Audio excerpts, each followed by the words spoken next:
So maybe let's be starting slowly. So you guys might have heard that I'm Radek, Radek Kaczynski from Bouncer, and together with me we've got Yanatori Aspraki from Email Console. We like to call her Oprah of email. She's unbelievable deliverability expert and email influencer. We might call you email Oh yeah, I'm influencer. trying very hard to democratize and simplify deliverability. As time is progressing, things are getting harder, and I believe that senders are having a hard time getting in the inbox, and they don't always understand why. Things are changing very rapidly in the last couple of years, and things that we've been doing forever are not working anymore, and that's making people panic. And we don't want a huge divide between small senders and bigger senders. We want to make sure that everyone has the same chance to communicate and engage with their customers or their subscribers, of course. Yeah, that's why we love working with you, and that's why we actually decided to partner with you so closely, because it's like so close with our values. Like we see that email can be an equalizer, as a communication channel, and it's so cool to work with human beings like yourself that want to democratize some tools that help people get connected, stay connected via email, because email is tricky. It It's is. it is. Yeah, and it's filled with misconceptions. You go on the internet, like, how do I get out of, the junk folder or spam folder? And you get all these, don't use the word sale or exclamation points. And it's like, but if you open your inbox, you see those words everywhere. Why are those the first articles at the top? And people spend so much time changing their content and trying to figure out ways out of the promotions tab or the spam folder. And it's a little bit more simpler than that. I think we don't, I mean, if you're not an annoying sender, you should not have any issues landing in the inbox.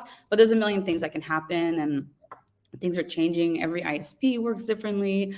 So it's a lot to deal with. And when we all know that the email marketing team is not comprised of like 50 people, so there's usually one or two people doing everything. The last thing they need to do is be checking the Google Postmaster, Hotmail, Yahoo, AOL, uh, spam filter updates. And it's not like they share that much anyway. So, Yeah. yeah. Yeah. So the plan for today actually is that first we're gonna start with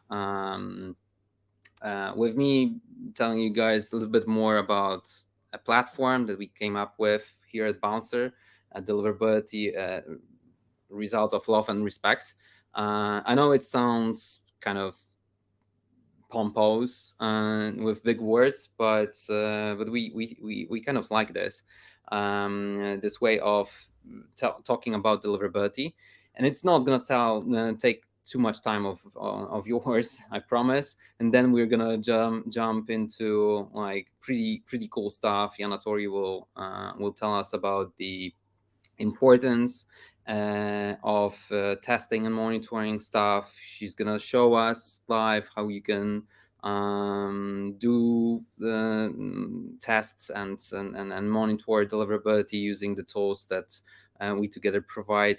So there's going to be a lot of practical knowledge during this conversation, and we're going to finish with the Q&A session in case you guys would have any questions or comments. Just feel free to put them in the chat. We've got Jacob from our team in the background in the studio. He's going to be managing the Q&A. By the way, thanks a lot, Jacob, for organizing this. We would never be able to, I would never be capable of putting that kind of event together, and with that great marketing, including email marketing, and just organizing it, setting up all the tool sets. It's awesome. Thanks a lot, Jacob, for doing this. And Jacob, as I said, will be kind of moderating the Q&A session at the end. So I hope it's going to be pretty fun.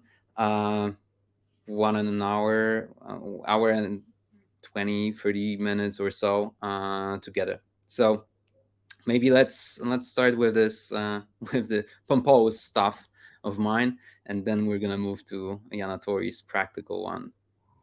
All right. So as I said, we at Bouncer really like talking about deliverability as a result of love and respect. And I'm gonna try to put this together over the course of next like 5-10 minutes, or maybe 15.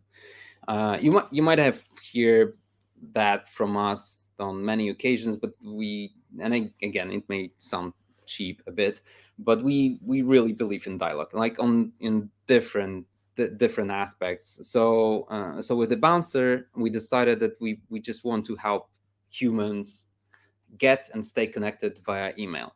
And of course, we started with email verification solution, but there's going to be pretty cool news at the end. Well, you probably might have heard that, but anyways, it's still cool news of September this year. So as I said, we decided to help people with an email as a communication channel, and this is a really powerful communication channel. As I said, it may be considered as a kind of an equalizer, because in some other channels we're dependent on many algorithms.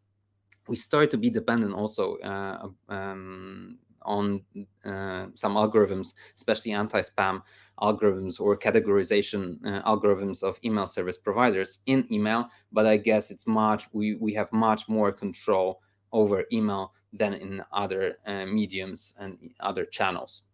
But email has some challenges, and one of the biggest ones is our ability to deliver emails. If you're here, you probably have heard or already experienced some deliverability issues and challenges, and you're not the only ones. This is pretty common stuff.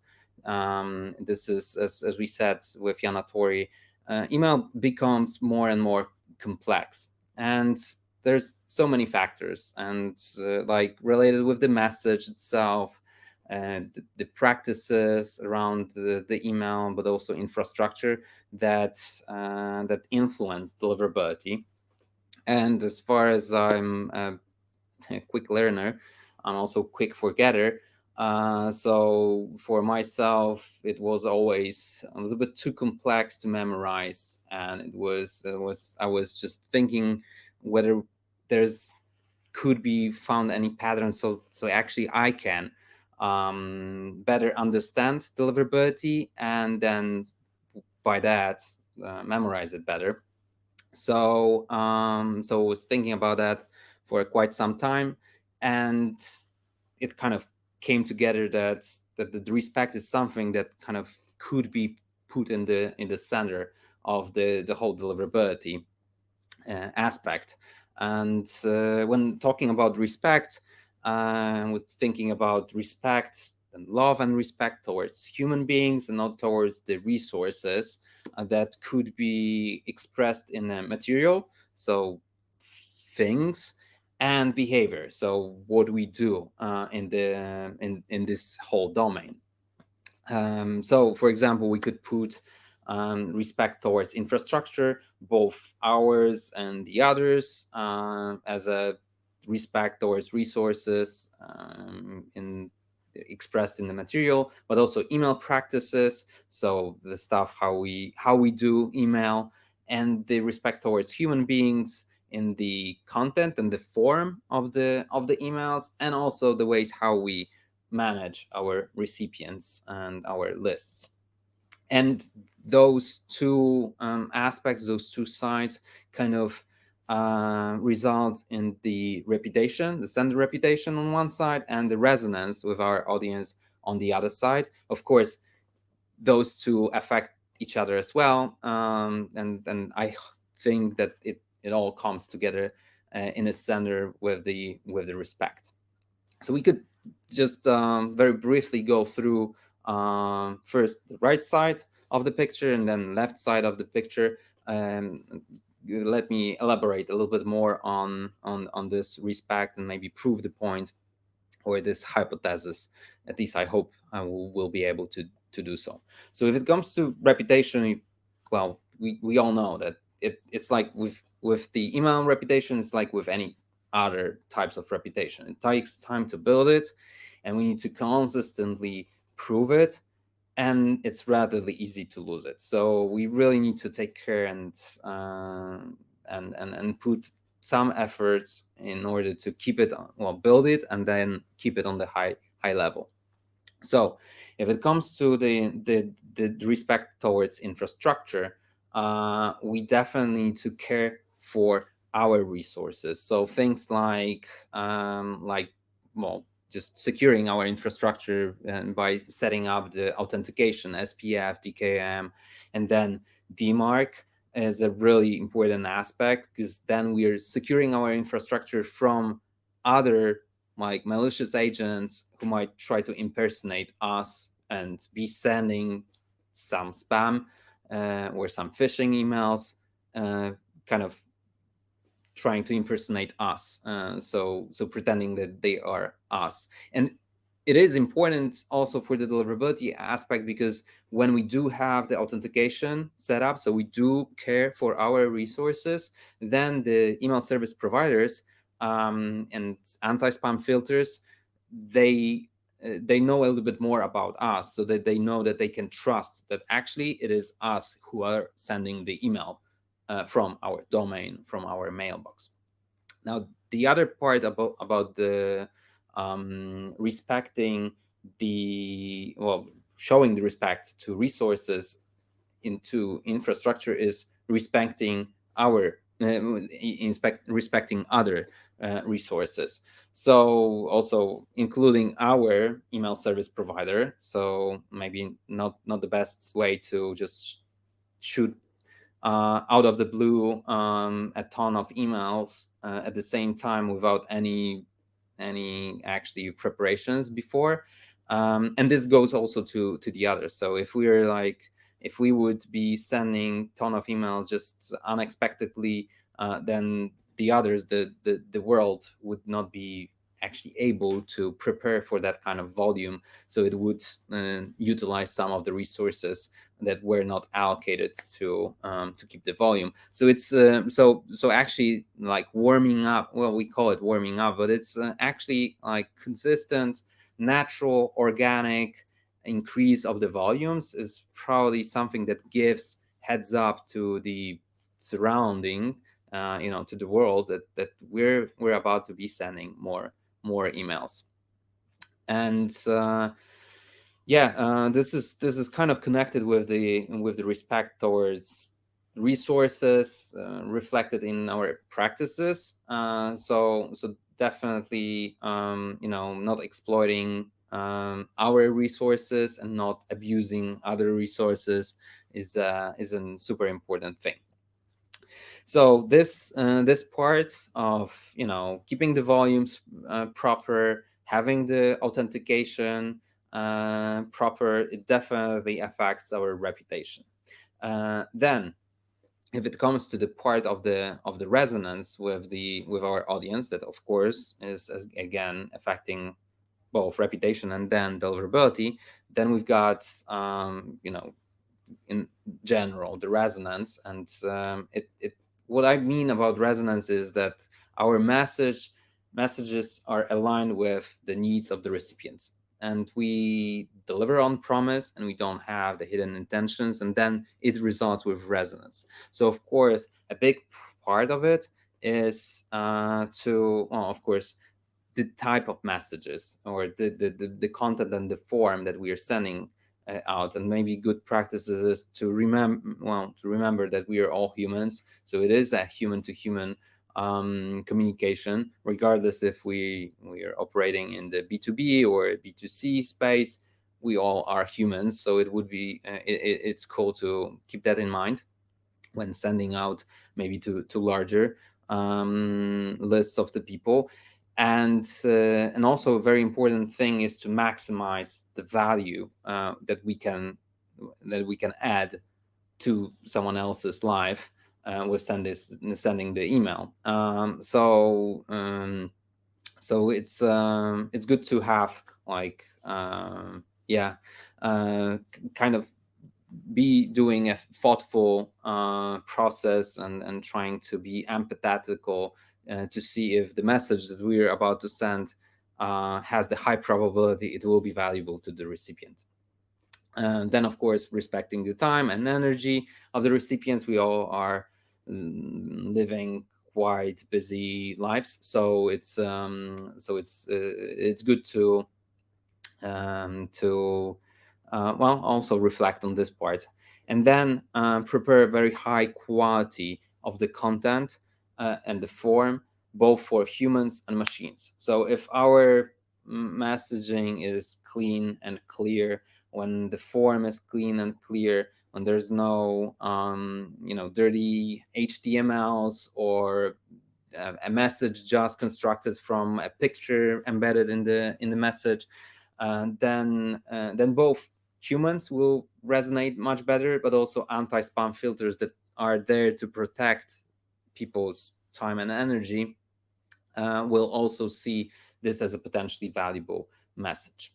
And then we come to the last part of the puzzle, recipients of well, yeah, management of recipients. So again, trying to be doing a wise segmentation, meaning trying to understand of who's interest among our all recipients, who's interested in what, whether we are offering some services or products. It would be cool to know that some part of our audience is interested in a product A or a category of products, a specific category. So then maybe it's not the best to just shoot them unexpectedly with the offer in completely different category. It's also good to have like a holistic approach on all phases of the relationship with the people. So kind of making sure that we are putting some safety measures while capturing the email address, but also understanding how the communication progresses later on and respecting, for example, the unsubscribes or resubscribes, but also observing, if there is a change of the interest of our audience, that kind of stuff. So kind of reflection of what is there that our audience is interested in, parts of our audience, and actually specific human beings on the other side, what they might be interested in from if it comes to hearing from us. And then the continuous hygiene. So as I said, putting some measurements in while capturing the email address, so verifying the email address on the fly, and then cleaning the list, both if it comes to deliverability, but also if it comes to toxicity of the list, and also if it comes to engagement of the list, engagement of the people, if they are still interested in what we've got there to offer. And and I think that it kind of it kind of all puts together, and it proves that the respect is there in the center. And I hope that it's maybe making things a little bit easier to understand and to memorize than that long list of, let's say, 20 practices out there that might help deliverability. So let's respect each other. Let's respect our time, energy, and attention. Let's respect our resources. And I believe that high deliverability will be result of that. So as I promised, we've got the big news. Like, it's a September big news.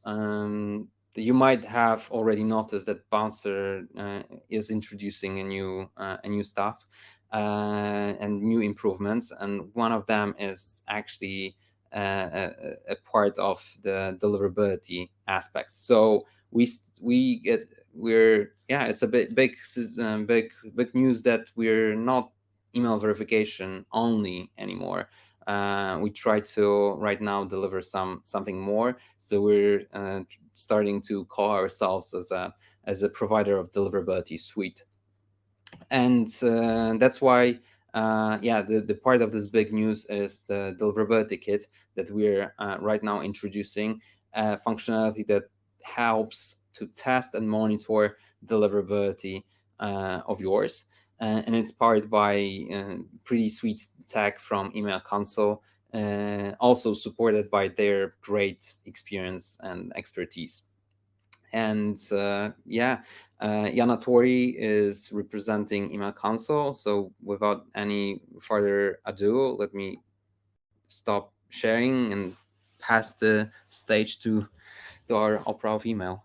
Jana Tori. Thank you very much. So I hope everybody's ready.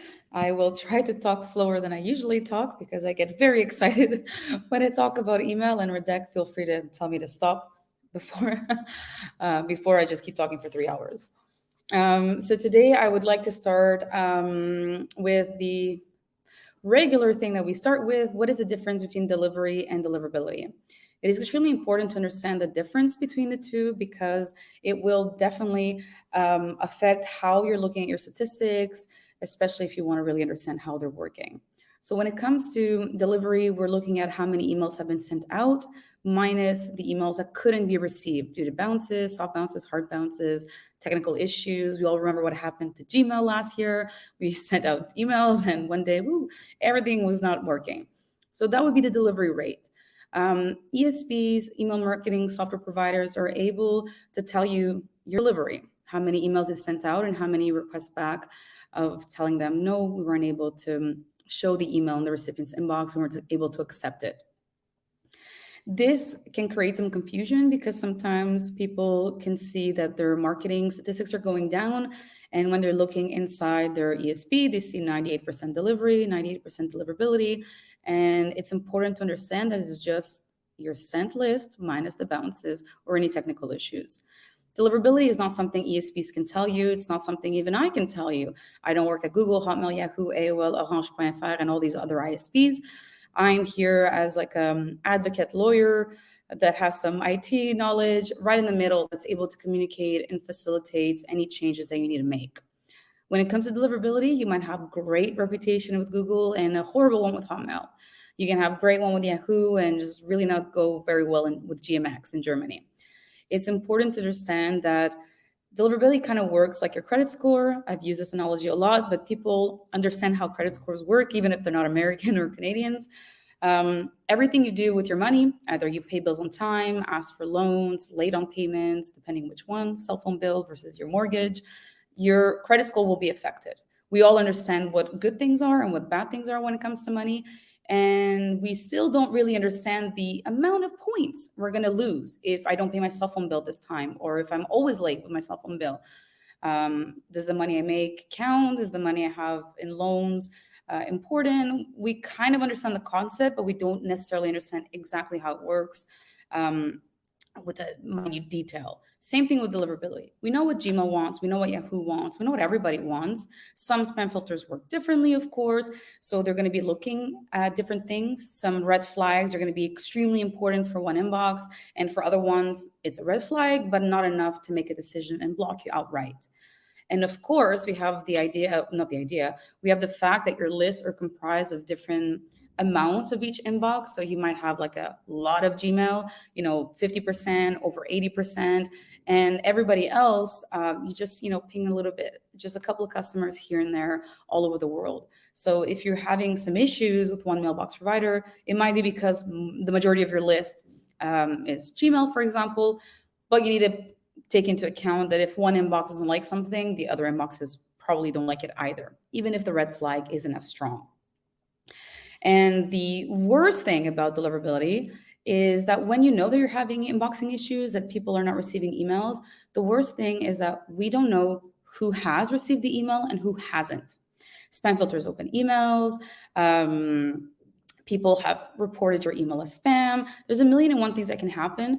And on your end, it might look like everything is going okay. So the ROI is going down, maybe some marketing statistics are going down, but you might not see from the beginning something huge.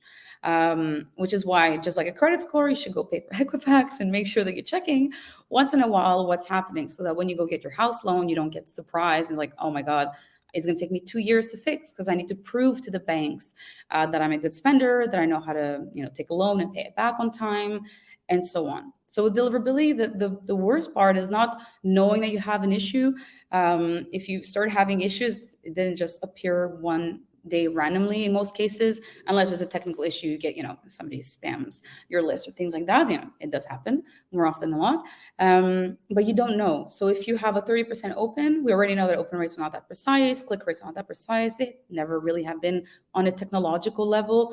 They've been very hard. So we want to monitor them, make sure that, we hit our thresholds, or at least we don't hit our thresholds. Actually, the spam compliance amounts, I'm going to be below them, way, way, way below them. People like to say 1%. I like to be a really mean deliverability specialist and go for 0.03%, because you can imagine that the spam complaints are going to come from a variety of inboxes. And if all of your spam complaints are from one inbox, they're definitely going to create some issues for you. So we're going to start today with some of the tools that UseBouncer is offering, and we're going to go through deliverability things all together. So let me just move you guys to the side and hide my desktop that is littered in screenshots. I am a big avid screenshot person that doesn't delete them ever. So I wanted to start here. I hope everybody sees my screen. Yes, I can see it on the side. So I wanted to start with the seed listing tool that a UseBouncer is now offering with Email Console. So a seed listing test is very simple. It's an inboxing test. I'm pretty sure a lot of you have done different tests or have seen other people's tests. It's very simple. We give you a list of email addresses that we own, and you can send an email to it, and we'll let you know what the spam filters think at this particular moment from your domain, from your sending practices, just kind of like an Equifax, but a little bit less precise. And let me tell you why.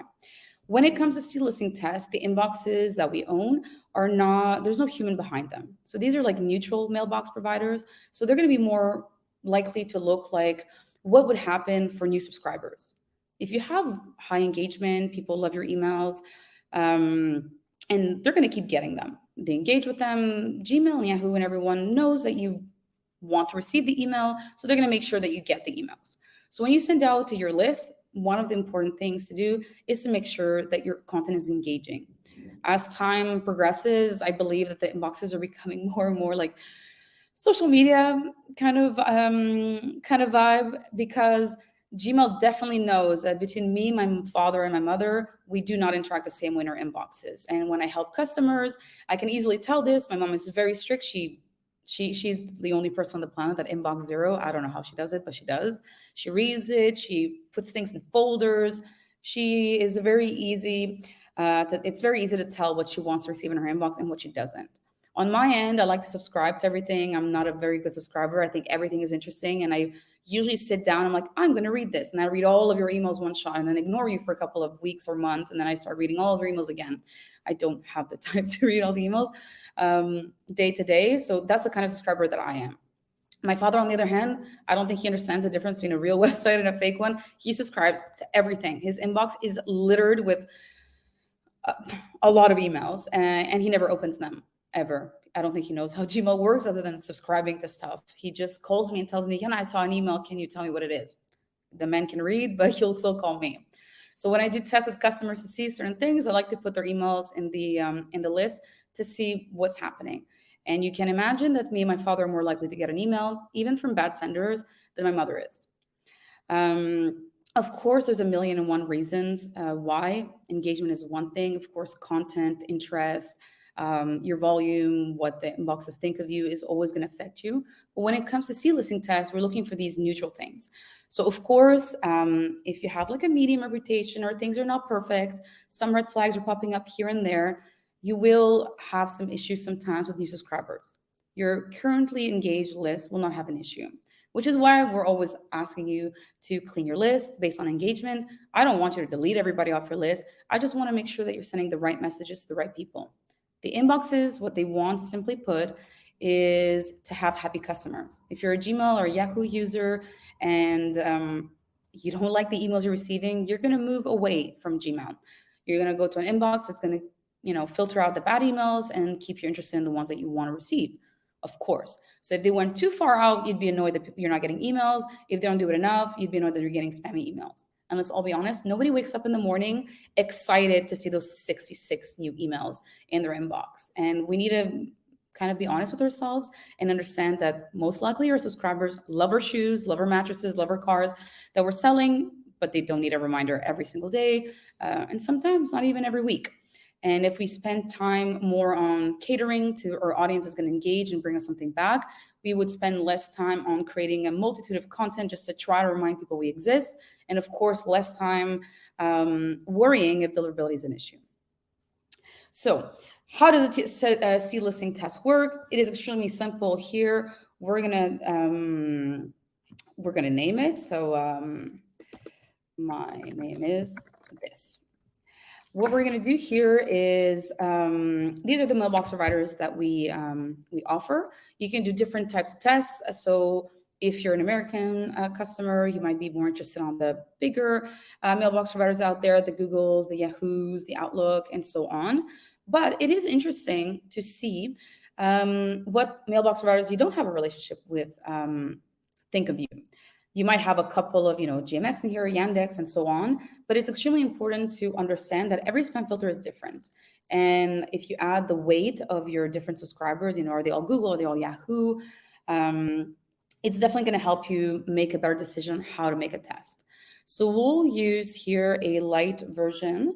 It's very simple. We're focusing on the most common mailbox providers.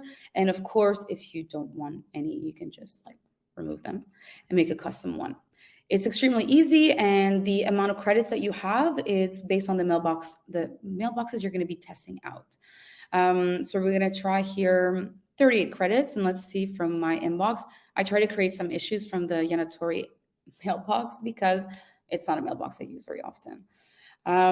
So this time we'll use Gmail as an example, but you can do this in your MailChimp, your Flow mailers, whatever tool you're using. The most important part is ensuring that you have, and I forgot to tell you guys this, you guys have, at some point I'm going to get it, this first email. This email is the one that we're using to track the rest of the emails in the other inboxes. So this email needs to be there so that we can ensure that we can associate your test to your report. So I'm going to easily put it, make it super easy here. Just paste everybody in. And this is my subject line. Please inbox. So you can put any template you want. It can be from your G Suite, your Hotmail account, anything you want. Of course, we're not going to be, if you want to test your yanatori@hotmail.com, probably not a good idea. We're looking here for your domain to see what your domain reputation is, and of course, from these tools that you're sending from. Some people have their own infrastructure, their own IPs, dedicated IPs, and other people are using shared IP pools with various email service providers out there. So it's super easy. You upload the list, hopefully put it in a segment so you don't keep sending us emails forever, and you can send out whenever you would like to test. So we press send, wait a couple of minutes, and things get generated. When it comes, do not want to overtalk. When it comes to seed listing tests, we at Email Console believe that the promotions or any other tabs is the inbox. We have the information of where the emails are landing, but if you're promoting something, your emails should land in the promotions tab. There is a high, there were some statistics back in the day, so far long ago, where people started losing money when emails landed in the promotions tab. That was due to the main reasons that I read online, so please don't take my word for it. You can Google it yourself as well, was the fact that this was a new feature for the consumers as well, for your audience. They didn't know where to find emails. They were expecting things in one place and the other, or another place. And now all these tabs come up and people weren't reminded to go to the promotions tab. As time progressed, I've seen a lot of articles where the statistic is equal. If you're promoting something yourself, a webinar, something educational because you'd like them to do something later, a lot of the emails for Gmail, Hotmail are going to end up in the promotions tab. Now, the one thing you need to keep in mind is to ensure that the promotions tab is not the spam folder. If you call a deliverability specialist and try and get them to go in the inbox, it's so situational based on the content, based on what's happening that day. Gmail is getting billions, and I keep saying Gmail, but inbox service providers are getting millions of emails a day. There's different issues that are happening. You have you have spoofers and you have phishing going on, and you've got content that might be similar to yours. You might have a link inside your campaign that is a domain of a bad sender who has bad deliverability issues and is like on a lot of block lists, and that will affect the delivery of your email. It doesn't necessarily affect your reputation and your deliverability, but you need to understand that when it comes to inboxes and tabs and spam filters, what the user or what the audience member does in their inbox with your emails is way more important. It's an actual human showing to a spam filter or to a machine what they want to receive and what they don't want to receive. And more often than not, the behavior of humans can easily tell the spam filters if you're a good sender or not. Let's all be honest. If we report everything as spam, over and over again, airlines who annoy us, you search for something and you start getting a million emails for Japan, the spam filters are going to recognize this. And it's extremely important to understand it, that there is a separation between you, who you are, you as a sender, and what your audience members are doing. And what we want is to make sure that the audience members don't make it obvious to the machines that your emails are just not interesting or annoying. We all go, every time I visit the United States and I go to a Target or anywhere to buy something and I give them my email, it is over. I'm getting emails from them, from a million other companies, and it is very annoying. I'm not a bad subscriber. I do unsubscribe when I don't want something anymore, but more often than not, the spam report button is a lot easier to click. So as you can see, the emails are slowly coming in. I had one report here to show you certain things. So on our end, when you're opening the public report, you're going to see where the emails are inboxing and where they are not. It makes it super easy to feel comfortable that things are okay when things are green, of course, right? Green is good. We're extremely sorry and working on the front end. Unreceived is worse than not in the spam box, unless you made a mistake and you didn't send an email to us. We're going to think about the colors again to make it less confusing. But the red is emails that have been received in the spam folder or junk folder, and yellow is emails that we haven't received at all. Now, there's a lot of reasons why emails are not received. They don't necessarily have to do with the fact that you are on a block list or you are a bad sender. It's mainly to ensure it gives you the time to go double check if you forgot to upload an email and we didn't get it. So then you can breathe in and breathe out. Everything is fine. In the reports, we give you for each email address that you sent to us, the status, of course, and we also give you a Spam Assassin score. The maximum score usually is 5. And of course, anything you hear, you have to take it with a grain of salt. Every situation is completely different. Just like you would assume somebody on Instagram, sharing pictures of cute little dogs and somebody trying to sell marketing tips and somebody trying to, sell purses. The algorithm is not going to work the same for them. Their audience is not going to work the same. Same thing here with Mailbox Providers. Your content is going to affect it. Your historical reputation is going to affect it. If you were a bad sender yesterday and you fix it today, it's going to take more than one day for things to be fixed. So there's a million and one things that are come into play. But some mailbox providers, especially some B2B or some like more homemade mailboxes, do have Spam Assassin. And of course, a lot of people have been asking to see because they deal with B2B. So it's extremely interesting to see what is happening here. If ever you'd like more details on your test, please feel free to ping me on LinkedIn or send me an email, yt@emailconsult.com. We can definitely help you out and figure out what you can see from the report. I would like to go over the mailboxes and what they're kind of interested in a little bit later. So we'll come back to this and we'll try to analyze different tests and see what the inboxing test can let us know. One other thing that we do to make it easy for everyone is, as you see here, the test that we had sent out was from our G Suite. We did it on purpose. We have some, some spam traps and some bad domains. So we're testing things out and it makes nice reports for you guys to see. So on this end, you can see all the IPs from all the emails that were received. So when you're opening the various emails, you're going to see that different IPs were used to send out different emails. In most situations, when you're using an ESP or even your inbox, you're on a whole pool of IPs. You're not sending just from one. In most cases, there's every ESP is going to do this differently. If you're a new customer at ESP, you might be put in a neutral, let's see what's going on kind of pool. Some ESPs are extremely strict, and they have different variety of them depending on how good of a sender you are or on what kind of content you're sending. If you're in the adult kind of industry, casinos or pharmaceuticals are more difficult.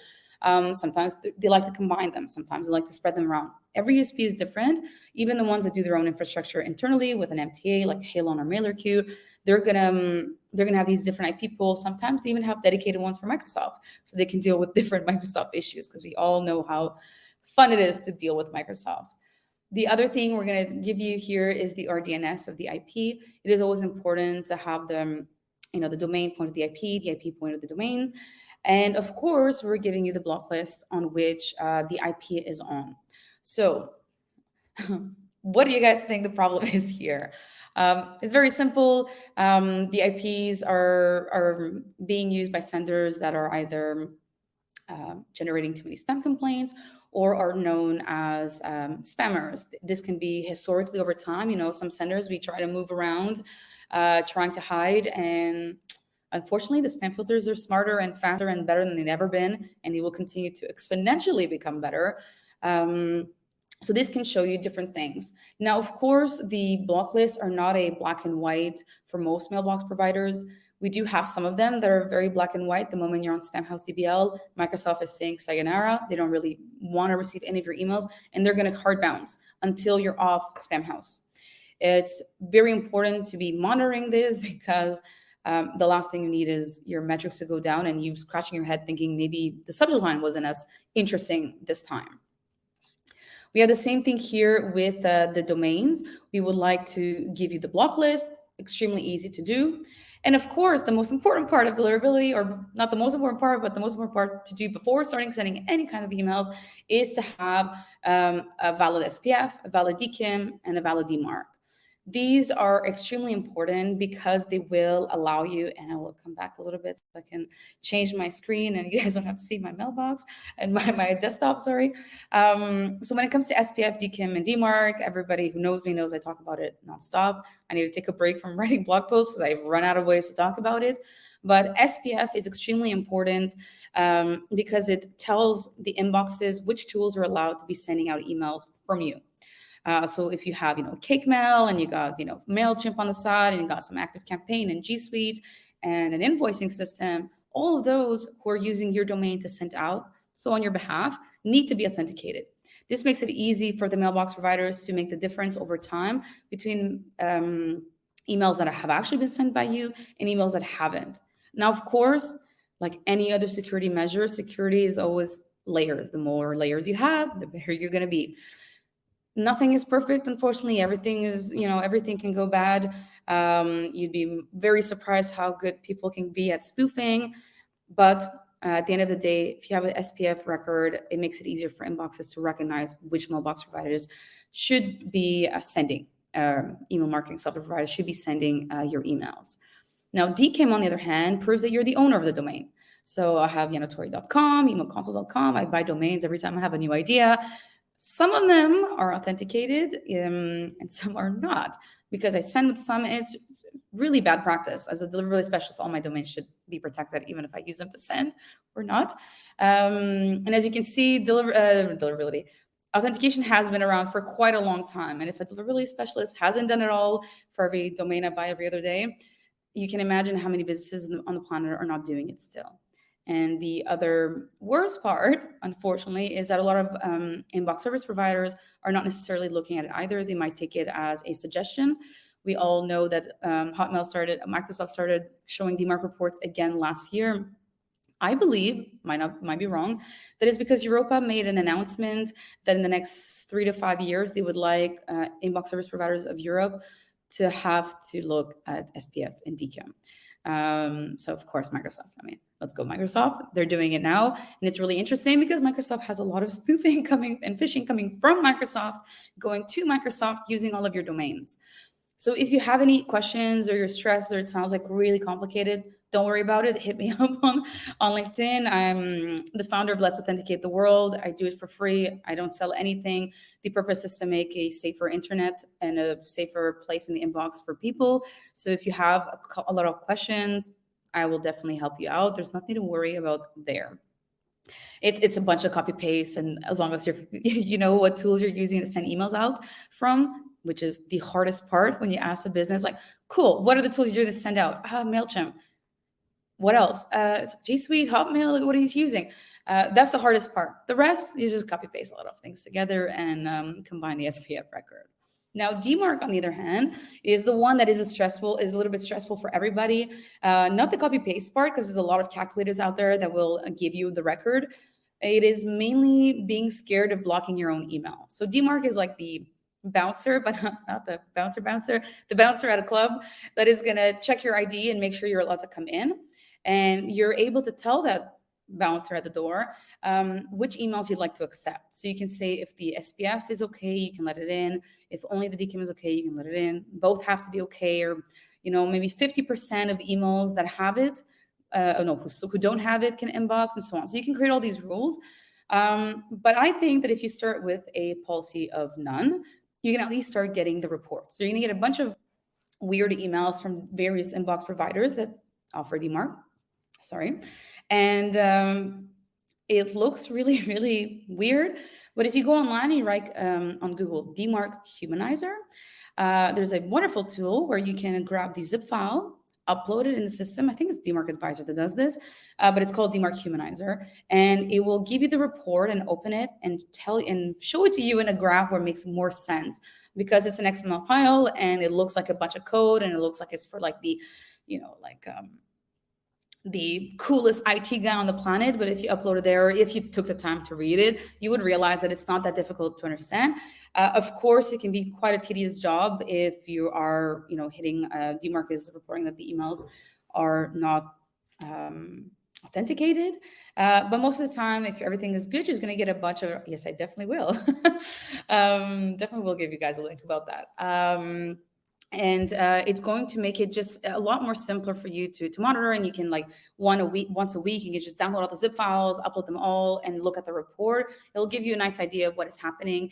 And then you can come back with more questions to Mailbox about DMARC. It's extremely simple. I think it's simple. I think it's more, the doing it is simple. I think it's finding the time, the resources, and the energy to do it. That is the hard part. So the bigger the business, the more tools you're using, it's just stressful. Did we forget something? Is there another department in another country that is using, another mailbox provider like Zoho Invoices or a million things? And then you go from from a policy of none to a quarantine. So now from now on, any emails that don't fit your rule, the bouncer's in the box and go to spam or junk. And then if you're so comfortable you didn't realize any issues, you can go to reject, which means any email that is not authenticated properly the way you would like, the way you accept it, just buy it. Just don't let it in at all, not spam, not junk. Now, of course, it's only going to work with inboxes that care about DMARC, of course. So if they're not looking at the DMARC, unfortunately, if somebody is spoofing or phishing, it's going to it might land in the inbox or whatever the ISP decides to do with that email. It's extremely interesting as well to understand that your business, even if you're not sending a lot of emails, even if it's not big, you need to authenticate your domain anyways. The spoofers and spammers are not going to go for difficult domains if they want to just use it, like piggyback on your reputation to get in the inbox. They're going to go for all the small businesses like my domains that barely exist, that just exist in GoDaddy, and that's as far as they've been. Because I don't monitor it. I don't track it. I don't do anything with it. So if somebody were to try and use my domain and pretend to be the owner of it, I would have no idea. I don't send enough emails to see that my emails are, there's issues, that people are complaining that the emails are landing in spam. And more often than not, some spammers want to go spoof like PayPal and Amazon, your bank. But most of them just want to piggyback on your reputation. And more often than not, there was a really nice statistic. If you scroll really far away and Matthew Van Hoot's Twitter, he had a nice statistic. He had done a test of a customer that had a domain with just 2 inboxes, and the amount of emails that were spoofed and not actually sent by the customer was more than the amount that the customer is actually sending. So go protect yourself. Take the time to bother the guy who has access to GoDaddy or Namecheap or whatever you guys are using, and ensure that you're protected. I mean, you can have control over it. It's just like a bank calling you about, hey, are you really in the Netherlands spending a Canadian credit card money? And it's like, yeah. It's annoying when you're at the store and they block it, but it's less annoying when it's not actually you and it's happening. That way you can do something about it. I will start sharing my screen again, and nice. We're going to talk now about Dnspl monitoring. I know everybody loves block lists. We love Spamhaus and everyone. So yes, you can see my screen. So here I put one of my domains. My status is fine. I'm not on any block list. Would. The domains I actually use to send have good reputation. It's great. And you can see under I put some IP addresses that are listed. So when you click on the IP, we'll let you know which block list you're on. Super easy. We also give you a severity. There's high, medium, and low. There's a lot of block lists out there. We're going for over like 140. I don't know how many we're going over 100, and each one of them has a couple, like Spamhaus has a couple of things that they're looking out for. So we do give you severity so they can see if you should be panicking immediately, or if it's something that maybe you have the time to fix. You don't have to stop your sendings and just like put everything on pause. You can ask us as well. That's also very easy. Just ping us. Hey, I'm on this block list. Should I be worried? Now, the other thing that's also important to understand is that different block lists are going to be there, and they're going to help you realize certain things that you might be able to fix, and realize maybe somebody else is abusing your system or your IPs are being abused, especially if you have your own infrastructure. When it comes to email, things are extremely complicated. Engineers are engineers, deliverability specialists are deliverability specialists, and then you got postmasters. Everybody has a different job. And even between their deliverability specialists, which is a really hard word to say, we should have chosen another word. Delivery specialists, we all have different expertise as well. Some people are really good with compliance and spam filters. Some are very good at manipulating and being the lawyer or the politician between a sender and a mailbox provider or block list. Everybody has their different expertise, and it's always interesting to see what everyone is doing. But if you have your own infrastructure, it's important to make sure that they're communicating between each other so that you are protected. Now, when it comes to block lists, our favorite thing is to complain. So we're on Spamhaus, we're crying, we're yelling, we write really angry emails. That is the worst way to communicate with the people who hold the power. So if you go to the bank and they disapprove your loan, slamming on the table and throwing everything off the table is not going to make them approve the loan. Same thing here. If you get really angry at Gmail, Microsoft, whoever, and you write a very angry email, they're not going to answer back. Why would they? On top of the fact that their whole business is about protecting everyone, including you. They're not there just to annoy us and block our emails. They're there to block the bad emails or let us know that something bad is happening. Sometimes the issue is not us. Sometimes the issue is something that we can correct, like protecting our forms, authenticating our domains, fixing any infrastructure issues. And we're going to go through a couple definitions of each one here. And you guys can let me know what trends you guys see, and we'll see at the end what we see. So SPFBL. So this is pretty simple. You can see that the keyword here is that the SPFBL is going to list IPs that have sent spam or IPs that have not configured correctly. So they're there to save the world from annoying emails or unsolicited emails, which is the definition of spam. Spam email is an unsolicited or unwanted email. So I might have given you my email target, but I do not want to receive 35 emails a day. One is enough. And when I leave the country, you should probably realize that I don't need more advertisement. Target closed in Canada. So stop emailing me. Over time, SPFBL is monitoring things over time. This is not like it doesn't only happen because that one time you bought a list, you uploaded it thinking you could be sneaky and then sent an email out. Those things happen, but over time as well. it's extremely important to understand one of the most important things here. And I will actually go to prove you that I'm not lying. My favorite link, as you can see, I use it a lot. I just need to write 2 letters. Spam complaints from most mailbox providers do not provide an email address back. So you might see very low spam complaints in your email marketing software provider. But that's because Gmail, for example, if it's the most on your list, does not tell you who. So there's 3 types: traditional, aggregated, and domain-based. So what's going to happen here is that in aggregator, we're going to let you know by sender, who is actually is complaining. Some is going to be domain based, and as you can see here, unfortunately for most of us, the traditional ones, which are going to report the user back, might not be the most interesting mailbox providers. I'm going to zoom in a little bit. They might be for you if you're in Europe or you have a very wide audience around the globe, but they might not be the most interesting ones. So for Microsoft here, you would have to sign up and have access, which in most cases people do not, which it's a little bit annoying. The aggregated ones are going to be Gmail, Outlook, and Signal Spam, but you need to pay for Signal Spam. So if I'm going to strongly assume that your Gmail is the majority in your list, the reason you don't see a lot of spam complaints is because Gmail does not let you know. And this creates the issue, which is one of the divides I was talking about earlier. There are free tools out there, postmaster.google.com. It's a free Equifax from Gmail.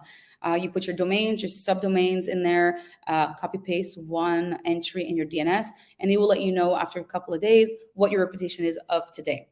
They give it to you 3 days later,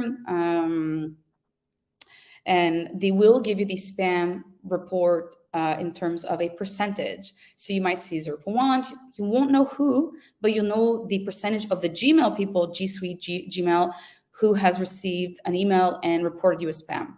Google is really good at getting the emails and putting them in the spam folder. And it's really good as well at being able to dictate the difference between Yanator, who got really annoyed at the airline and reported them as spam because she unsubscribed and they still kept coming in. And Yanator just bought a ticket with the airline and she should get the invoice back in the inbox. This can create some human issues where I might have forgotten that I didn't want to receive your emails or that I reported your spam. And then I get an email. I'm expecting an email from you. I paid for a ticket, give me my invoice, give me my information. And then I forgot that I remember again, for some reason, because I'm in a bad mood, that I didn't want your emails and your marketing emails. And I go and I click unsubscribe, or I report them as spam if they never stop. We forget that the human interaction plays a big role here. And over time, if somebody has reported your email as spam, most likely it's continuing to go to the spam folder. This doesn't mean that you won't see opens, or it doesn't mean that spam filters won't open or click on emails, but emails do land in the spam folder most of the time after somebody has reported your email as spam. Now, over time, the issue is that you do not know who has reported you as spam, and you're going to continue to send them emails. And Microsoft, Google is going to give you some time. Okay, depending on how much you send. If you're sending like 20 emails a day, they hope that you've recognized the issue earlier. But if you're sending an email a week, an email a month, Google is most likely, if there's no other red flags, really is going to give you a really long time before they're like, okay, guys, like you've been emailing, like 20% of your list has complained, or like 2-3% of your list has complained, and you're continuously sending them emails. Don't you recognize on your end that these people are not important, or that they're not engaging with your emails, or they're not giving you anything back? And I know removing people from your list or resegmenting people, putting them on the side, changing the strategy, creating a sunset policy can be annoying or a tedious task. But once again, I will repeat, when you have deliverability issues, you don't know who's getting the emails. And now add the fact that you don't know who complained about your emails. There's a lot of things we don't know. I would prefer to have the ball in my court and have control over the 30,000 people that I know are getting the emails in their inbox than having 40,000 and not knowing which 20% is missing. Just an idea there to help out. UC Protect, we love dealing with them. But they can be very simple in how they work, even though they can be very annoying to get delisted from. They're looking for spam traps, or looking for people who are trying to be malicious, whatever their definition of malicious is. Now, of course, all these block lists are deciding the things that they're deciding to track. So Spamhaus is going to try for spam traps. Here we're looking for spam complaints or somebody who has poor reputation over time, and they're going to block different things. Now, depending on what you're using to send emails out from, if MailChimp's IPs are listed, it happens.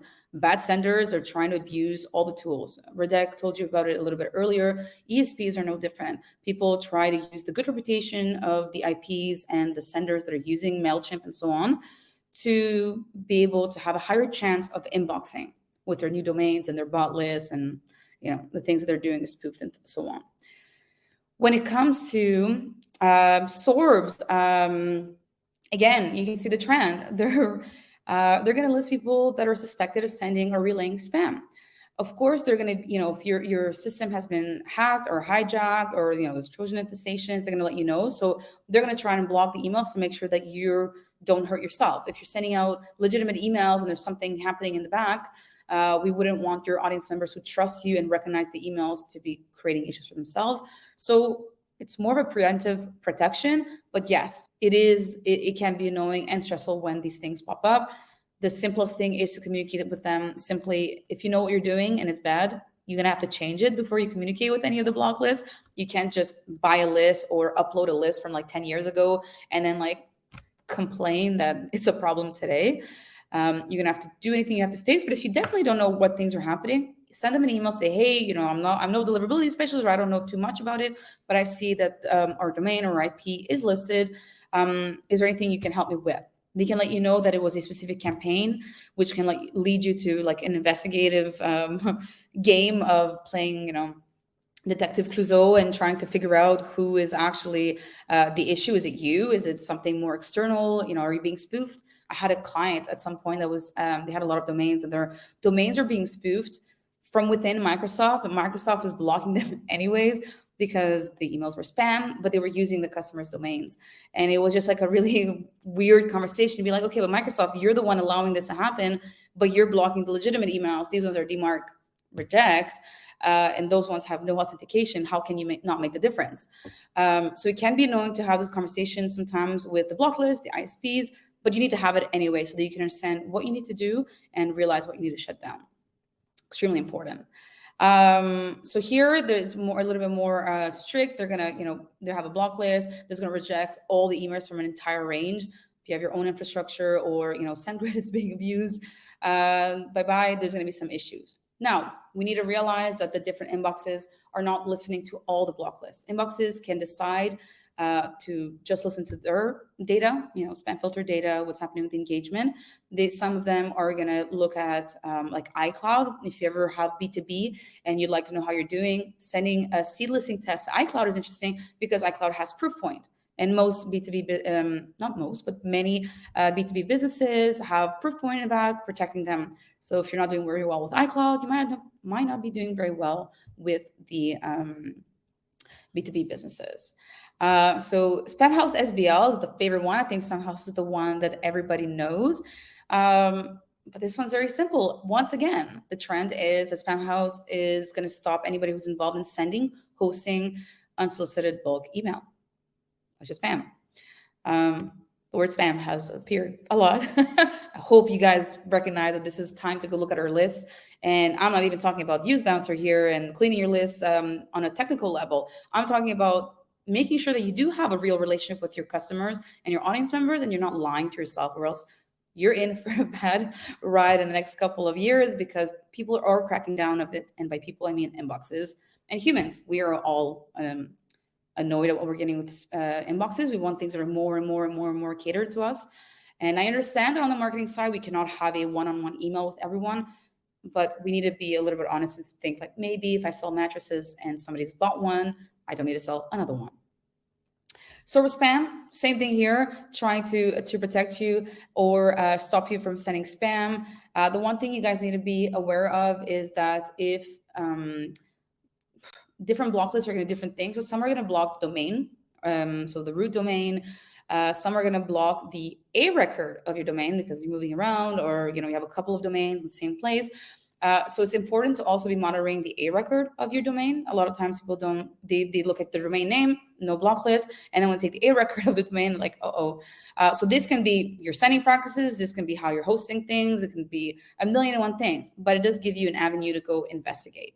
It's extremely important. And Red Hawk is an interesting tool, by the way. But they're also blocking people to protect or to help you as a sender make better decisions. So we're done with the block list, and yeah, we're good to go. I finished on time too, which is quite surprising. I didn't overtalk for 20 minutes, which is good. I'm trying to see if I forgot to tell anybody anything, but I think I've gone through everything actually. So time for Q&A. Yeah. I guess we've got a couple of cool questions out there. So let us just try to figure it out. I'm going to get the link from DMARC Humanizer. Yeah. And by the way, DMARC advisors are our friends and partners. Kind of soon we're going to be announcing that as well. Way. Yeah. Their tool is super cool, and as the name says, it's a humanizer. It's so easy to track the messages and the DMARC and how the DMARC is acting and what's being blocked and what kind of threats there are. Super cool. So we're gonna be pretty soon announcing our partnerships. Well, so spoiler alert. Yeah, they're great. They're awesome, and their tool is also very helpful. Humanizing the DMARC, which is a great thing.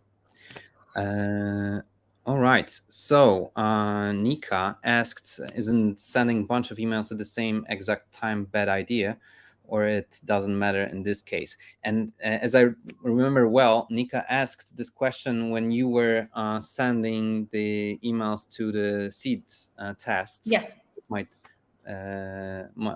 be important aspect. That was the exact moment. Of course. So of course, if you're using now, don't hate me, don't come to my door and burn it down. When it comes to sending emails from the inboxes directly, we all know that there are different thresholds. Google or Gmail, G Suite is like 500 emails a day, right?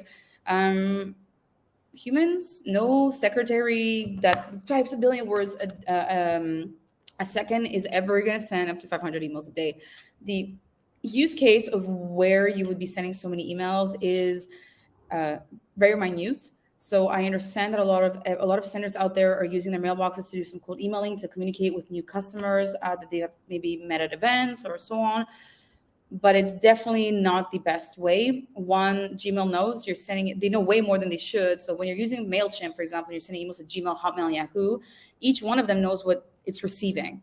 If you're sending from Gmail to everyone else, Gmail knows what you sent to who, and also knows what their own customers want. When we're doing the seed listing test here, it's not going to be an issue. If you're doing like 5 tests a day from your inbox, yes, definitely not a good idea. There's a couple of strategies here when you want to do seed listing tests. Some people, when they have high volume or have their own infrastructure, they want to do a test every day. So they have a list, they're sending tests every day, and it's not going to create an issue because their volume is so big. And on our end, we're also changing the mailboxes as well on your end so that you're not constantly sending emails to the same mailboxes that are dead or that are not being used by a human. And no, there won't be any issues. The issue would be if you did that like 5 times a day, every day, non-problem. If you're doing this a spot check throughout the month, once a week, once a month, you're not going to have any issues.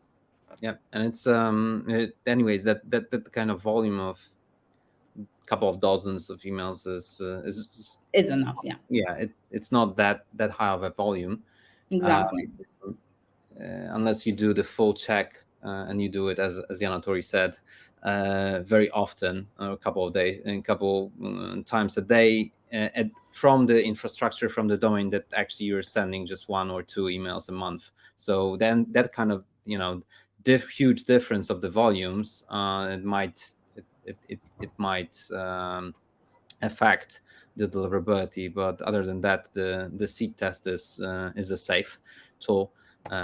Yes. It's And we make sure to rotate them as well, so that we don't create issues for people. The most important part is that if you're sending 2 emails a day, and then of course you're sending 80 emails to us every single day, then something might be weird. But then again, the mailboxes do exist. We don't report them as spam. They're not spam traps. There is a human logging in, but there's no. We're not going in there and clicking. We're not a weird content warm-up tool. We're just there to make sure to let you know where the emails land. And the mailbox providers can tell that emails are being used as seed listing, because sometimes they shut them down and we have to change them. So they definitely know that it's seed listing and not necessarily just a user that doesn't care about you. Yeah. By the way, Yanatori showed the simplest example of sending from your directly from your Gmail. However, probably it's good to use the seed testing and test your deliverability on a couple of different angles. Do that kind of simple tests directly from your mailbox, but also to test all your tools that you've got, right? If you're sending from MailChimp, it's good to just import those test email addresses as the contacts inside the MailChimp, and use the campaign and send the campaign that you're about to send to just do the proper testing, right, Yanatori? Yeah. And you can test different things. Some mailbox providers, like for example AOL, Yahoo, same spam filter in the back, so you don't need to test them all. You can do a couple of each. We suggest that you monitor, so you do, depending on your volume or how your sending practices are, is it weekly, is it daily, is it monthly, to send a test either before or after you've done something. Every time you do something different, you use a new subdomain, you migrate, you're starting a new type of template or like marketing strategy, it's important to test a little bit more closely. But if you're a very consistent sender, which is something the inboxes love, is consistency, sending at the same time to the same people, the same kind of content that is wanted, of course, you're not going to have any issues, and you can monitor and just do some spot checks. If you see that maybe Hotmail is going down, you can just check Hotmail. You don't always have to check all of them. I am a curious person, so I usually put 1 or 2 emails of each. But you don't have to. You can decide what you need to focus on and use your credits for that, which is really interesting.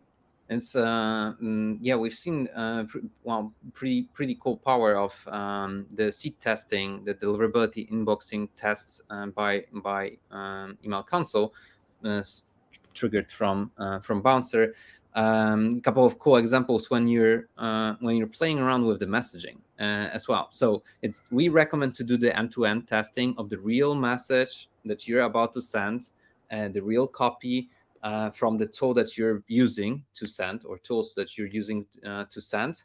And it's and sometimes as Yanatori showed, the spam assassin scoring is there. So sometimes playing around with the copy of the email, of the subject of the email, may reduce the spam assassin score. And by that, you will see that more messages go into the inbox instead of spam filter. So playing around, testing different copies from your main setup is a pretty cool thing to do. I guess we can move on. So so we have here how to get off. So if you're on spam, depending on IP or domain, if it's the IP of your ESP, that's who you have to go talk to. They're the only ones that can do this for you. If this is a domain or something that you own, I put the link in there. You can create an account and you can try to get delisted. You put your IP, your domain, whatever you want to put, whatever you need to put, and continue the steps. Now, if they're blocking you because you're on sort of spam, you need to clean your list and you need to remove the spam complainers, because of course It's not because you're a bad sender. You've accumulated them over time. If you didn't know that people who complain are not being reported back to you, like you would see on with a hard bounce or a soft bounce, right? So try and see if there's anything you need to do on your end. If it's the ESP, contact the ESP and let them like, hey, why are you putting me with all the other bad senders? Because that might be an indicator. ESPs might not necessarily separate like the good with the bad, and okay, it's not that black and white, but they do have IP pools. And sometimes somebody has been abused, and that day the IPs are blocked. The inboxes, though, are smart enough to make the difference between, MailChimp IPs or SendGrid IPs that are having issues and your domain. The problem is when you have your red flags and then that's a red flag, and then combined, the inboxes are going to do something different on top of the layer of how is every person interacting with you and your brand. Is this a new subscriber that doesn't look like they would like some cryptocurrency emails, or, they've never, ever shown that they would like to buy certain things or interested in certain content? That would be the easiest way. If you have access, you'd be able to do it yourself. If not, you need to contact the ESP or whoever owns the domain so that they can prove that they own it and then continue the conversation. Be polite. Let them know what your business is, how your sending practices are, how you've accumulated your list over time. If your forms are protected, if your content is consistent, if you're doing yearly emails, that's the hard one. I feel you guys. You send out one email a year and then you just wait for the next year and then you're like, I didn't do anything. What was the problem? But most of the time, there are a couple of things you guys can change. And if you're polite and you look like you don't know what needs to be done, they might give you a snippy, like smart assy answer. They might help you very well. They might tell you like, here is a proof of an email here's an idea of an email that had issues. And then you can like investigate. You go like, Detective Clouseau, and then you go find what the issue is. But you need to fix it or else they're just going to reject it. When they reject it, one thing to keep in mind, there is a button at the bottom that's like reopen ticket. You can reopen the ticket. It's going to bring you to another one, to a support, a Zendesk version. It's not Zendesk, but it's like a Zendesk where you can log in again with your source information. I know it's like hoops. Okay. It's very annoying. And you can reopen the ticket and try and get more information. Like, look, I need help. I don't understand what I need to do. I don't understand how is it my fault or what I did. Please help. They will help out. We're not here to be annoying. We're here to make the mailbox a safer place.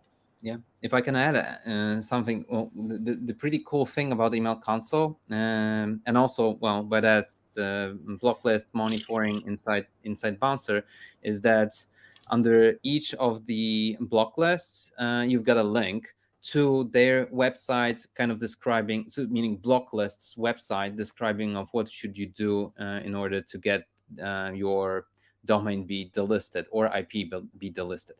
But so you can actually try it yourself. Just click on the list and see the description of this block list of how to get delisted.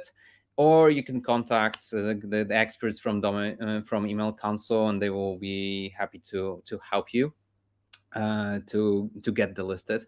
What is also kind of interesting and cool is that well, there's usually a human being on the other side. So as Yana Tori said, be polite and but also they usually will be polite if they see that that it's it's the root cause is because you didn't know something how to do it. Also pretty interesting stuff with for example with the Gmail or G Suite is like Yana Tori showed showed the test when some of the IPs of the Google were listed on different block lists. And it wasn't just a coincidence. Actually, the Google decided to send email from Yana Tori to the recipients using the bad kind of worse pool of the IPs, because Google knew that Yana Tori from this email wasn't the best sender. So I never sent emails from my inbox. It's a weird thing that I'm sending so many emails. It's a domain that I didn't think I would ever use it. I use it as a website, but not as an email address, really. I've sent emails from MailChimp with like to spam traps with it. I've done a couple of things that I know would immediately get me like it would not get me listed, but it would get eyes on me. So the domain, we have some purposeful domains. No one ever knows how to write my name, so I didn't think it would be a good domain to send out. But yeah, it does. It does. Even Gmail has IP pools. They know that people are abusing the systems. Hotmail is, everybody does. And you're sending it from Gmail. They have way more information than if you were sending it from externally. Yeah, but if you will see that if you're using some tool, well, whether it's G Suite, Google, or I don't know, SendGrid, Amazon, SaaS, and you see that kind of your message was being sent from the IPs that are on the block list, you can always, as Anatori said, contact your provider and ask them, hey, would you guys mind moving us to the better pool of the IP addresses? Just a thought. Anatori, pretty cool. Another question. Yes, so definitely recommend moving away from your inbox and using an ESP that has different IP pools, dedicated or not. It's going to be better. One, mailbox providers are not there to allow you to send marketing email or promotional emails or whatever you think you're sending to your subscribers from a mailbox. Now, the other thing as well that's great is that when you're going to the MailChimps and all of these tools, they're definitely going to help out because there's a million pros working there who know how to send emails and who know to communicate with you when there's an issue, block your account and suspend you so you can go fix the issue if that's the case. Now, there are tools out there that are, in my opinion, of course, have better sender reputation, especially if you're not taking care of the IPs.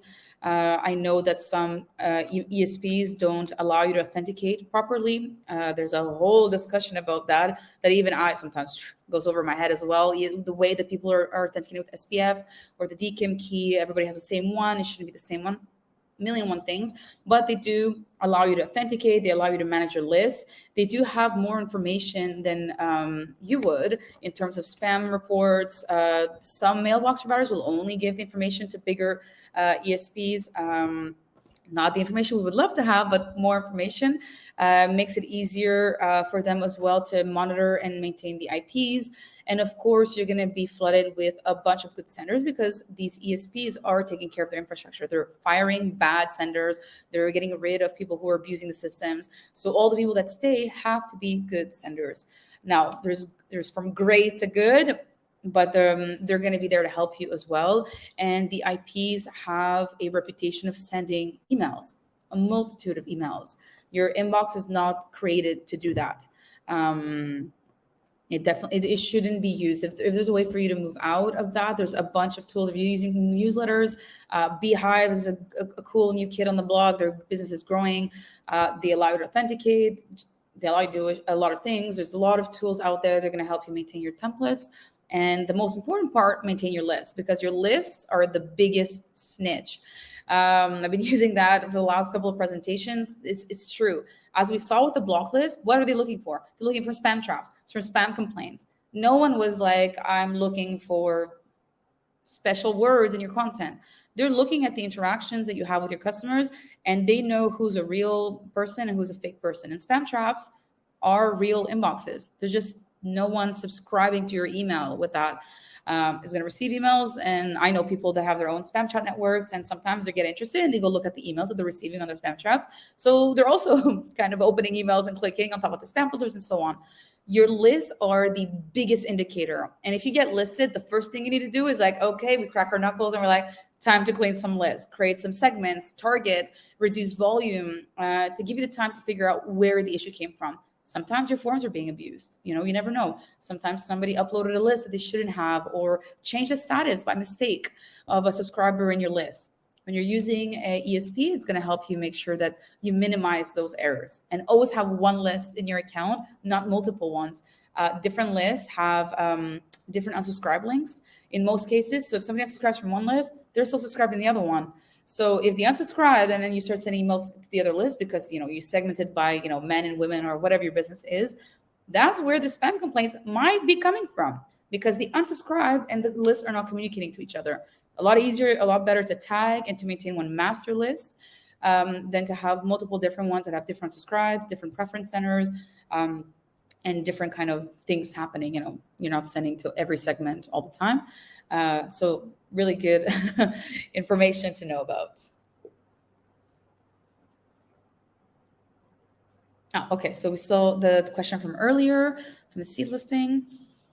So I hope that one was answered. I don't know how to click now. Okay, cool. Oh, what are the best tools? Well, of course, you can use Email Console and Site Bouncer. You can put your domain, your IP, your A record in there, and we'll let you know. If you want a free tool for domain block listing, there's a couple of them out there. We all know MX Toolbox. There's Hetrix Tools. They don't have all the block list there, if I'm not mistaken. I don't think anybody has all of them. I think MX Toolbox probably has them. But you can do it with Use Bouncer. It's a deliverability kit. It's very easy, and it will allow you to see what's happening as well. Why are people signing up? So there's a lot of strategies people use in order to keep their list clean. So of course, double opt-in is one of the best ways. But if you're doing like Facebook ads or things like that, let's all be honest, we've all given a fake or an old email address because we wanted the PDF and nothing else. So there's the human element to make sure everything's okay. Then there's also a lot of protection things you can do. You can put a reCAPTCHA to stop bots from doing it. More often than not, bots are just crawling the internet, creating mayhem. And sometimes using a form from like WordPress, some of the widgets are really good and some are not. So they don't, look for typos. So you can write like a Gmail or Gmail with 2 L's and .co instead of .com. The double opt-in is the best way to do it. And the spam filters are able to tell between, an opt-in email and your regular marketing. The issue wouldn't be if the opt-in emails should be the best emails, but sometimes are the worst emails based on the business you're in or how you're doing your marketing. If you do Facebook ads, maybe you're going to get a couple of typos or, some old email addresses like aspraki.yana.tori@gmail.com. I never understood why I ever thought that was a good idea, but I don't use that email anymore that much. But I do use it to sign up to stuff sometimes and to stalk all the nice pretty newsletters I would like to learn from. I'm not a marketer, so I do like to look at those things. If you'd like to screen things out, you're on a call with Bouncer. There's a lot of things that you can integrate so that we can that can help you check before an email is being sent out. It's not there's no precise way to do this perfectly. If that was the case, businesses like Bouncer would be the most horrible thing, I guess, for spam filters and block lists, because they'd be able to fix everything, but they can't. And that's the reason. The reason is, because the spam filters and the block list don't share this information. So I don't have access to the information. Redeg doesn't have access to the information. Some Gandalf deliverability specialist also doesn't have access to that information. Only the people who work there have it. So the thing you need to do is minimize minimize the issues by having reCAPTCHA, having a form that's going to hey, are you sure it's Gmail and it's not gmail.com? And like we said earlier, security is layers, so as many as you have. But don't be worried that your confirmation emails have an issue. But yes, if you want to use a subdomain, use it like a confirmation opt-in.domain, anything you want to show and make it easier for the inbox service providers to make the difference between the different types of campaigns you're sending out. Don't make a million, just make some simple ones like newsletter or marketing, transactional, and which could be your opt-in emails or opt-in domain. But yeah, it's annoying. Bots are out there to get them.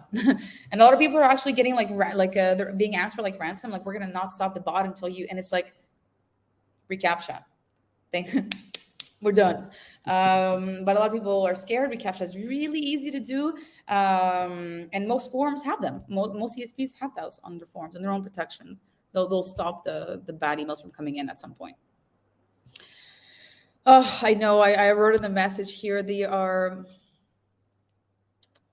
can be very difficult to deal with. They think that just like every other block list, honestly, thinks that the thresholds that they have put into place are the right ones to protect everybody in their inbox.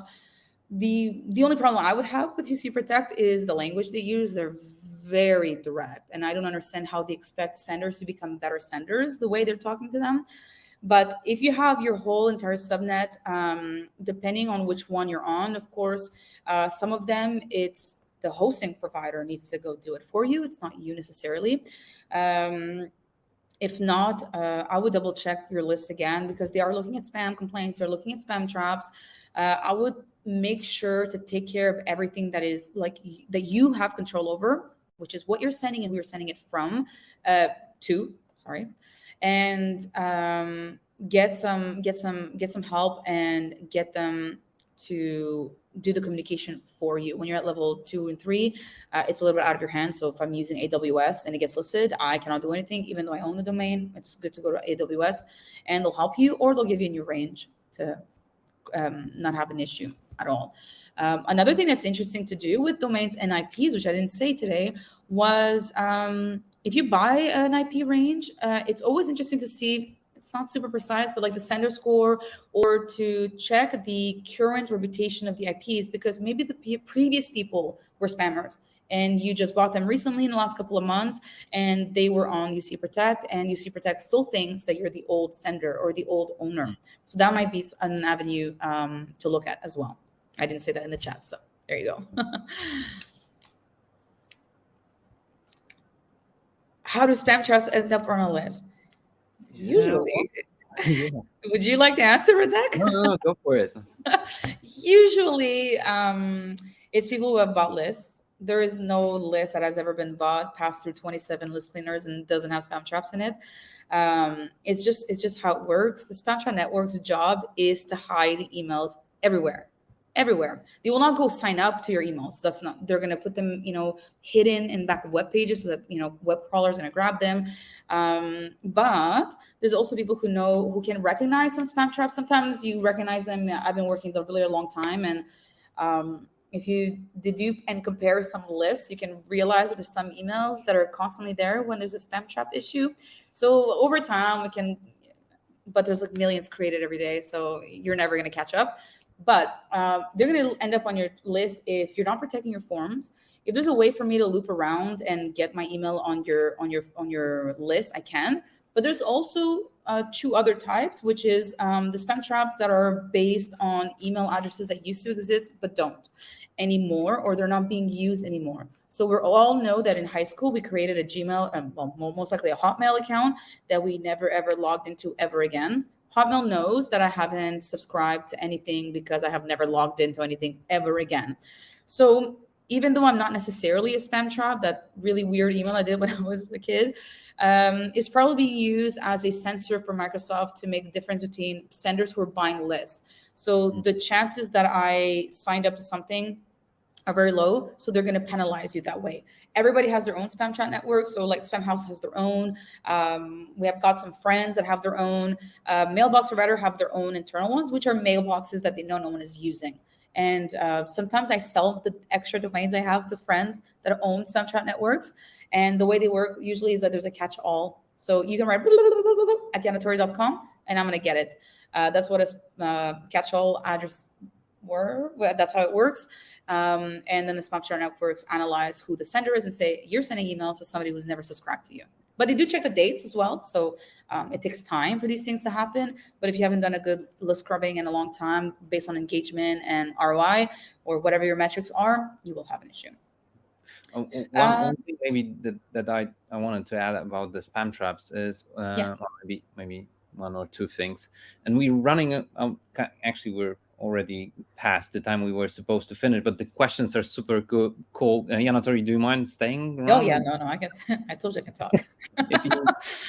if you guys are in a hurry for some other errands of yours or for actually a weekend, just feel free to jump off. We're recording this, so we're gonna be also making it public.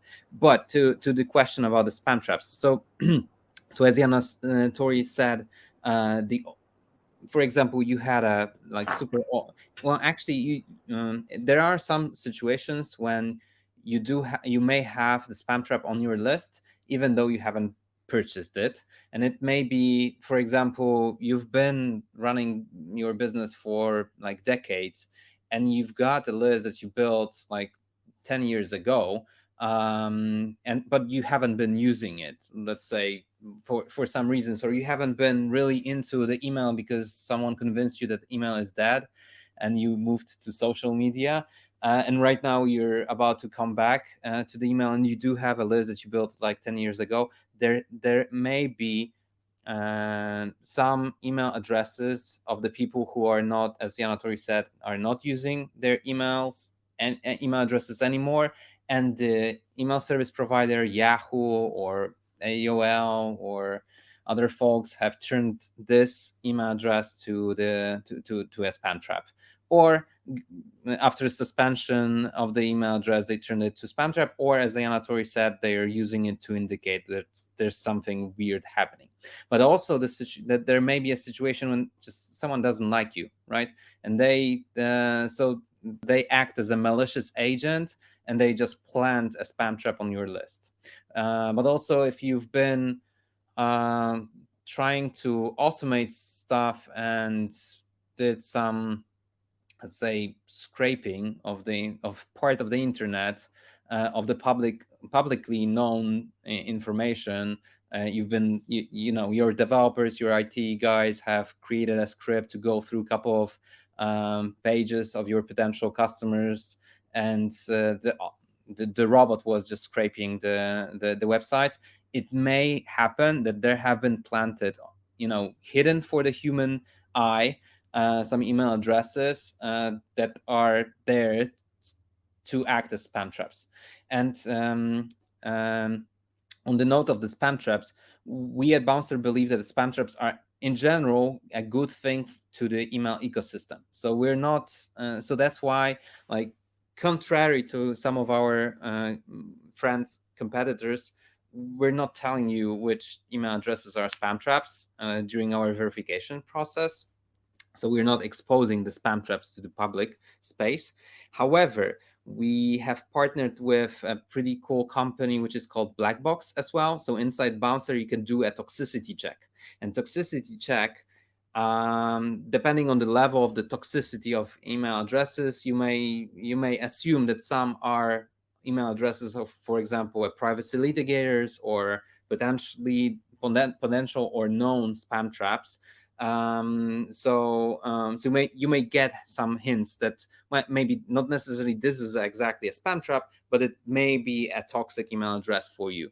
And the cool thing about this, the black box database, is that actually pretty big email service providers are using the same list. Like MailChimp is using the same list. The Oracle is also using black box, as well as Sendinblue. So if you check using Bouncer your list for the toxicity of the list using black box, and this is probably the same consistent information that, for example, Sendinblue would have, or MailChimp would have, or Oracle would have if you would upload your list there.